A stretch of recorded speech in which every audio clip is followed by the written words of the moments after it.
मुंबईजवळील बदलापूरमध्ये घडलेल्या घटनेच्या निषेधार्थ महाराष्ट्र बंद करण्याचा निर्णय महाविकास आघाडीच्या सर्व नेत्यांनी आयोजित केला होता। परंतु काल कोर्टाच्या आदेशानुसार पुन्हा महाविकास आघाडीच्या सर्व नेते मंडळींनी काल आजचा बंद हा पाठीमागे घेऊन फक्त मौन धारण करून या सरकारला जाग आणण्यासाठी एक दिवस आज मौन धारण करायचं असं आंदोलनाचं आयोजन केलेलं आहे। या सरकारला महिलांच्यावर होत चाललेल्या अत्याचाराचा विसर पडलेला आहे।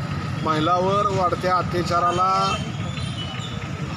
जबाबदारी स्वीकारून मुख्यमंत्री आणि गृहमंत्र्यांनी तात्काळी राजीनामा देणं आवश्यक आहे। परंतु तशा पद्धतीनं ते राजीनामा देतील असं आपल्याला वाटत नाही।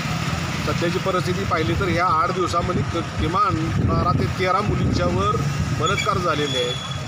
पण लोकांनी बोलायचं म्हणलं तर त्यांच्यावर गुन्हे दाखल केले जातात। बदलापूरमधली घटना आपण पाहिली तर बदलापूरमध्ये ज्या मुलीवर अत्याचार झाला तिची माता 8 महिन्याची गरोदर स्त्री ती पोलीस स्टेशनला जाऊन तिनं गुन्हा दाखल करण्याची मागणी केल्यावर पोलिसांनी तिला 12 तास वेटीस धरलं, तिचा गुन्हा दाखल करून घेतला नाही।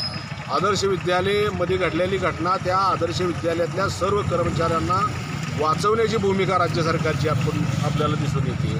आणि म्हणून ह्या घटनेचा निषेध करण्यासाठी आम्ही आज मसवड महाविकास आघाडीच्या सर्व पदाधिकारी आणि सर्व जनतेच्या वतीनं निषेध करण्यासाठी महात्मा ज्योतिराव फुलेंच्या साक्षीनं ह्या सरकारला सद्बुद्धी यावी की माता भगिनींवर होत चाललेल्या अत्याचार आणि अन्यायाला